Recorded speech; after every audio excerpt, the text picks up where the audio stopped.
Class 10th types of chemical reactions. तो आपके 5 तरह के रिएक्शंस है चैप्टर में। Number 1 combination reaction, number 2 decomposition reaction, number 3 displacement reaction, number 4 double displacement और number 5 oxidation and reduction reaction. Combination reactions में दो या दो से अधिक सब्सटेंसेस मिलकर कुछ एक छोटा सा कंबाइन होकर नया बनाते हैं। जैसे मैग्नीशियम ऑक्सीजन के साथ मिलकर MgO मैग्नीशियम ऑक्साइड का फॉर्मेशन करता है। H2 गैस O2 गैस के साथ मिलती है तो H2O पानी का फॉर्मेशन होता है। डिकम्पोजिशन रिएक्शन में इसी का उल्टा होता है। वहाँ पर कोई एक सब्सटेंस टूटकर दो छोटे भागों में बदल जाता है। जैसे कैल्शियम कार्बोनेट टूटकर कैल्शियम ऑक्साइड और कार्बन डाइऑक्साइड गैस में बदल जाता है।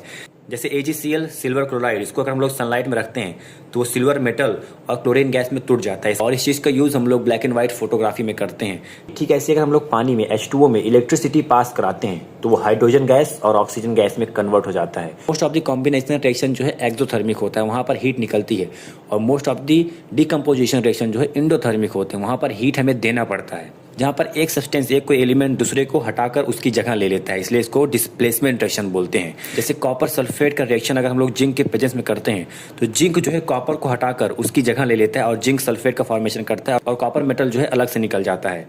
और ऐसा क्यों हुआ? क्योंकि जिंक कॉपर से ज़्यादा रिएक्टिव होता है। ठीक ऐसे अगर हम लोग कॉपर सल्फेट को जो है आयरन के प्रेजेंस में रखते हैं तो आयरन जो है कॉपर की जगह ले लेगा और आयरन सल्फेट का फॉर्मेशन करेगा और कॉपर जो है मेटल निकल जाएगा। और यहाँ पर भी आयरन जो है कॉपर से ज़्यादा रिएक्टिव होता है, इसलिए ये रिएक्शन हो रहा है यहाँ पे।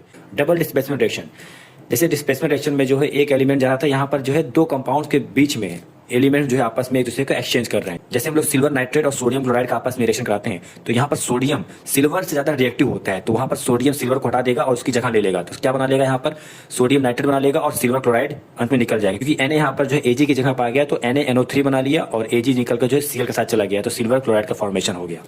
ठीक ऐसे ही बैरियम क्लोराइड का अगर हम लोग सोडियम सल्फेट के साथ रिएक्शन कराते हैं तो वहाँ पर सोडियम जो है बैरियम से ज़्यादा रिएक्टिव होता है, तो सोडियम उसकी जगह ले लेगा तो सोडियम क्लोराइड बना लेगा और अंत में Ba जो है SO4 के साथ रिएक्शन करके बैरियम सल्फेट बना लेगा जो कि व्हाइट PPT के फॉर्म में होता है। Most of the double displacement reaction में जो है PPT का फॉर्मेशन होता है, प्रेसिपिटेट का फॉर्मेशन होता है जो कि नीचे बैठ जाता है। आखिरी में ऑक्सीडेशन और रिडक्शन, यहाँ पर जो खाना खराब होता है हमारा ऑक्सीडेशन की वजह से होता है। तो addition of oxygen to a substance is called oxidation. जहाँ पर ऑक्सीजन अगर जुड़ जाता है तो अगर किसी कंपाउंड में ऑक्सीजन जुड़ गया तो ऑक्सीडेशन हो गया यहाँ पर, और अगर ऑक्सीजन को निकाल लेते हैं तो रिडक्शन हो जाता है। या फिर इसका उल्टा बोल लो, अगर हाइड्रोजन जुड़ गया तो रिडक्शन हो जाएगा और अगर हाइड्रोजन निकल गया तो ऑक्सीडेशन हो गया। फॉर एग्जाम्पल अगर हम लोग कॉपर ऑक्साइड का रिएक्शन हाइड्रोजन की प्रेजेंस में करते हैं और हाइड्रोजन कॉपर से ज़्यादा रिएक्टिव होता है तो यहाँ पर हाइड्रोजन कॉपर को हटा देगा और खुद जुड़ जाएगा ऑक्सीजन के साथ। यहाँ पर H2O का फॉर्मेशन हो गया और कॉपर मेटल जो है अलग से निकल गया। हम लोग बोल सकते हैं कि कॉपर के साथ जो ऑक्सीजन था वो निकल गया, यानी इसका कॉपर का क्या हो गया? रिडक्शन हो गया। और हाइड्रोजन के साथ ऑक्सीजन जुड़ गया तो हाइड्रोजन का क्या हो गया? ऑक्सीडेशन हो गया। ये दोनों मिलाकर क्या हो गया? रिडॉक्स रिएक्शन हो गया।